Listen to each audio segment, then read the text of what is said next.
This is Optimal Health Daily, episode 531, The Zen of Running, and 10 Ways to Make It Work for You, by Babauta of ZenHabits.net, and I'm Dr. Neil. A very happy Monday to you. Welcome back to Optimal Health Daily, the podcast where health and fitness blogs are narrated to you for free. It's similar to an audiobook, but from many different authors.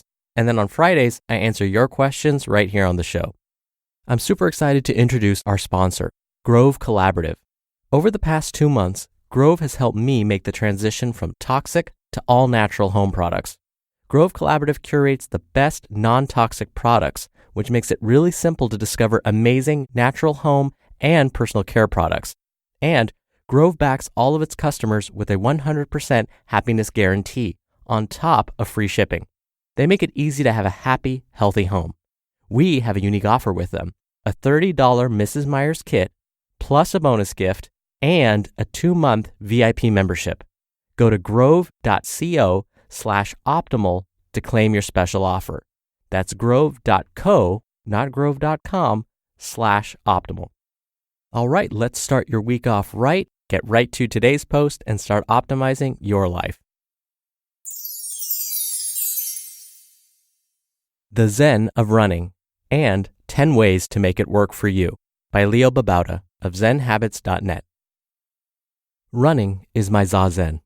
It's my meditation, my peaceful routine, my inner sanctum. In Zen Buddhism, zazen, which literally means seated meditation, is the central focus of the practice. Depending on the school of Zen, zazen is used to concentrate on koans, or to just sit and be present, experiencing things in the moment. Of course, I'm not a Zen Buddhist, and I don't do much actual sitting meditation. Sometimes, but not often. But I do use running as my form of meditation, of trying to be present. I actually use running for 2 purposes. 1, concentration.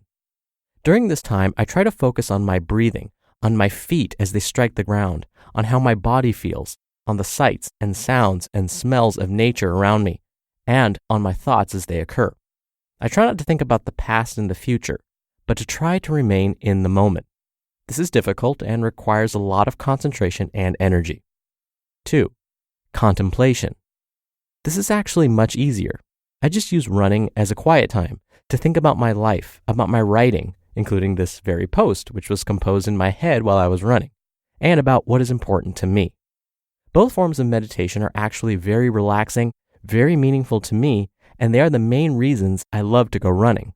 It's a way for me to stay centered, to lose the stress of the world around me, and to just be present. I recommend it to everyone, especially if you're looking for a way to find peace and focus in your life. Now, you don't actually have to run. You could walk or cycle or swim or row or whatever.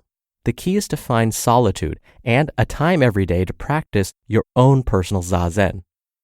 How to make the Zen of running work for you. If you're interested in finding the Zen of running or any other form of exercise, here are some tips. Tip 1, concentration. In the beginning, it's important that you practice concentration. It's not something that comes naturally to most of us. Try to do it for as long as you can, bringing yourself back to the moment every time you find yourself pulling away. Monitor your thoughts, and when you find a thought that is not of this moment, thinking about something you have to do later, for example, don't try to stop the thought. Just be aware of it, acknowledge it, and allow it to leave gently. Then return to the moment. Tip number 2, breathing. A good place to start when you're practicing concentration is breathing. This is true of traditional zazen, of course, but it's also very true of running or other exercise, because breathing is an important part of exercise. By concentrating on your breathing, you can monitor how hard you're exercising and adjust your running up or down accordingly. I like to ensure that I'm not breathing too hard. Tip number 3, bursts. Again, concentration is difficult in the beginning. It can be hard to concentrate for very long. Don't beat yourself up about it. Try practicing concentration in small bursts at first, of just maybe 10 seconds at a time. Let yourself rest in between, and then concentrate some more for another 10 seconds, and repeat. Later, you can stretch this to 20 or 30 seconds, or even a minute or 2 with practice. Tip number 4, time every day. This isn't mandatory, but I suggest finding some time every day to practice this form of meditation. Does that mean you should run every day? Not necessarily. You could run and bike and walk on alternate days, for example. Or you could do what I've done and slowly build yourself up to where you can run just about every day, alternating hard days with really easy days of only maybe a slow mile or so. Making it a can't miss appointment at the same time every day is a good idea. Tip number 5, contemplation. When you tire of trying to concentrate, allow yourself to contemplate. Think about your day, about your life in general, about what's important to you, about your goals, about the people in your life. This kind of contemplation should be a part of every person's life. Tip number 6, intervals. I like to alternate between concentration and contemplation. One workout I did just yesterday was hill intervals. I run a very hilly route, and while I usually take it easy going up the hills, yesterday I decided to run it hard up the hills and take it easy on the way down. And I decided to concentrate on the moment as I ran up the hills, and then allow myself to contemplate as I took it easy down the hills. It was a great workout. And as a bonus, as I ran down the hills, I had a great view of the ocean and the sunset in the bay below the hills where I live. It was awesome. Tip number 7, stress. If you find yourself stressed during the day, and who among us doesn't, it can be very therapeutic to run at the end of the day, in the early evening before it gets dark. Again, focus on concentration and contemplation, alternating the two, and you'll notice the stress melting away. Exercise is naturally a wonderful stress reliever. It's the main reason I took up running. But combined with these two methods, it is one of the best I've ever used. Tip number 8, ideas. Contemplation time is also a terrific time to come up with ideas. I use it to come up with ideas for posts on this blog, or ideas for fiction I want to write, or projects I want to do, or things I want to do with Eva and the kids. The key is writing the ideas down when I get home, as I'm reluctant to carry my moleskin notebook with me on my runs. Tip number 9, journal. On that note, I think it's also useful to keep a journal and record some of the thoughts you have during contemplation, and some notes about your concentration times. During contemplation, if you review your day and think about what's important in life, you'll often have thoughts that you want to remember later. A journal is a great way to get those thoughts on record and make the most of your contemplation. And lastly, tip number 10, be in the moment. Once you get good at concentration, and I can't claim to be that good yet, you can focus on more than just your breathing.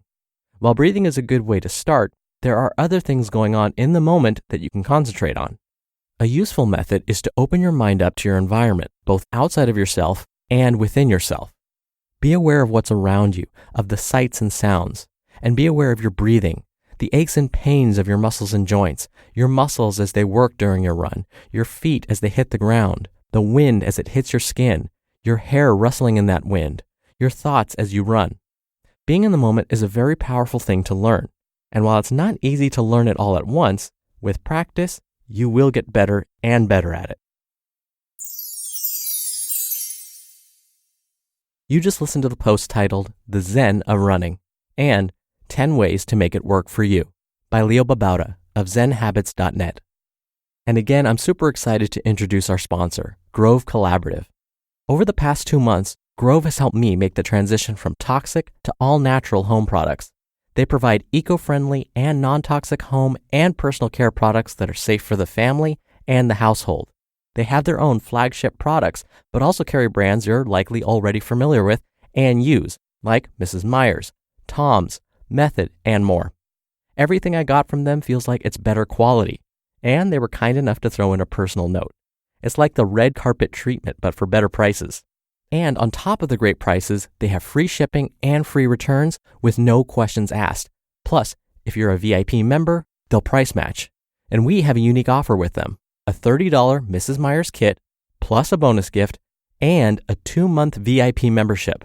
Go to grove.co/optimal to claim your special offer. That's grove.co, not grove.com, /optimal. What I've always found for me is that when I try and sit and meditate and just concentrate on being in the moment, my mind wanders. And so I completely agree with Leo that this takes practice. And I can honestly say that I'm still not all that great at it.